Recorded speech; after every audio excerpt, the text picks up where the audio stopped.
Sir, ಎರಡು ವಿಚಾರವನ್ನು ಇಟ್ಕೊಂಡು ಕೇಂದ್ರ ಸರ್ಕಾರದ ವಿರುದ್ಧ ಒಂದು ಬೃಹತ್ ಪ್ರತಿಭಟನೆ ಮಾಡಿರುವಂತದ್ದು ಅದ್ರ ಬಗ್ಗೆ ನೋಡಿ, ಮೊದಲನೇ ವಿಚಾರ ನ್ಯಾಷನಲ್ ಹೆರಾಲ್ಡ್ ಕೇಸಲ್ಲಿ ಕೇಂದ್ರ ಸರ್ಕಾರ ಮಾಡುವಂತದ್ದು ಸುಳ್ಳು ಕೇಸ್ ಅಂತೇಳಿ ಕೇಂದ್ರ ನ್ಯಾಯಾಂಗ ಅವ್ರಿಗೆ ಸರಿಯಾದ ಉತ್ತರವನ್ನ ಕೊಟ್ಟಿದೆ. ಅದನ್ನ ರಿಜೆಕ್ಟ್ ಅನ್ನ ಮಾಡಿದೆ. ಅದನ್ನ ಯುವ ಕಾಂಗ್ರೆಸ್ ಸ್ವಾಗತವನ್ನ ಕೋರ್ತೇವೆ.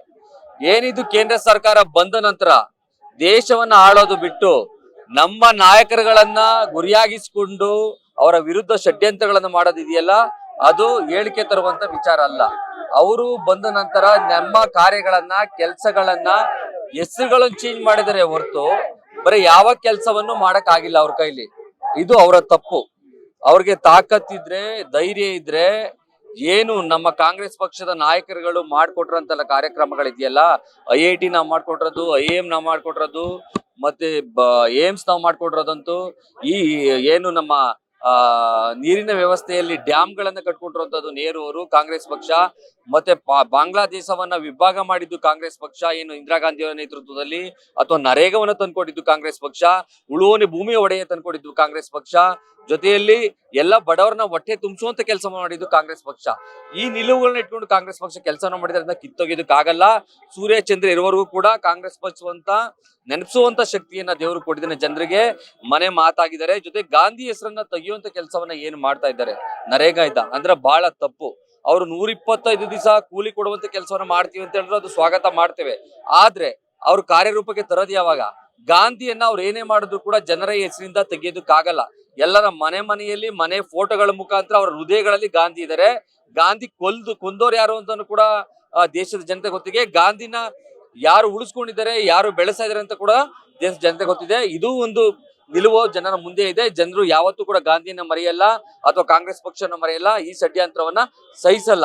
ಏನು ಈ ರೀತಿ ಕೆಲಸಗಳ ಮುಖಾಂತರ ಅವ್ರು ಏನ್ ಮಾಡ್ತಾ ಇದ್ರೆ, ಓಟ್ ಚೋರಿ ಮುಖಾಂತರ ಇರ್ಬೋದು ಅಥವಾ ನಾಯಕರನ್ನ ಟಾರ್ಗೆಟ್ ಮಾಡೋದ್ ಮುಖಾಂತರ ಇರ್ಬೋದು, ಅದರಿಂದ ಅವ್ರಿಗೆ ಏನು ಕೂಡ ಸರಿಯಾದ ರೀತಿಯಲ್ಲಿ ಅವ್ರಿಗೇನು ಕೂಡ ಗೆಲುವು ಸಿಗಲ್ಲ.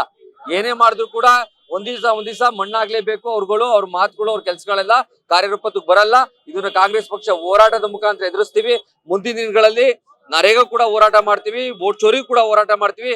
ದೇಶಭಕ್ತಿಯನ್ನ ನಾವು ಭಾರತಕ್ಕೆ ದೇಶಭಕ್ತಿಯನ್ನು ಇಟ್ಕೊಂಡಿದ್ದೇವೆ ಹೊರತು ಹಿಂದುತ್ವದ ದೇಶಭಕ್ತಿ ಅಲ್ಲ. ನಾವು ಸ್ವಾಭಿಮಾನದ ದೇಶಭಕ್ತಿ, ಕಾಂಗ್ರೆಸ್ ಪಕ್ಷದ ದೇಶಭಕ್ತಿ. ಸಂವಿಧಾನವನ್ನ, ಅಂಬೇಡ್ಕರ್ ಅವರನ್ನ, ಗಾಂಧಿ ಅವರನ್ನ ಮೇಲೆ ಎತ್ತುವಂಥದ್ದು, ಅವರ ಕೈ ಹಿಡಿಯುವಂಥದ್ದು, ಈ ದೇಶದ ಜನರ ಮಧ್ಯೆ ಇರುವಂತದ್ದು ದೇಶಭಕ್ತಿ ನಮ್ಮಲ್ಲಿದೆ.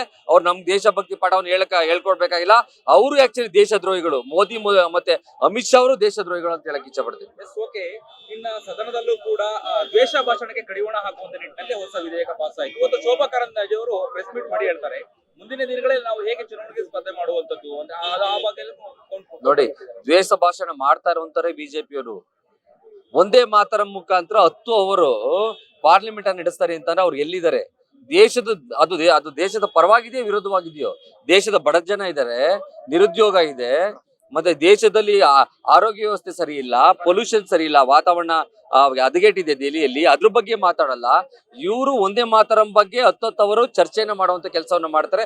ಇದು ದೇಶವನ್ನು ಉಳಿಸೋ ಕೆಲಸ ಅಲ್ಲ, ಮತ್ತೆ ದೇಶಾಭಿಮಾನದ ಕೆಲಸ ಅಲ್ಲ, ದೇಶ ವಿರೋಧಿ ಚಟುವಟಿಕೆ ಕೂಡ ಅಂತ ಹೇಳಕ್ ಇಚ್ಛೆ ಪಡ್ತೀನಿ. ಏನು ದ್ವೇಷ ಭಾಷಣ ಇದೆಯಲ್ಲ, ಅದು ಅವ್ರ ಮನೆಯ ಹಕ್ಕದು.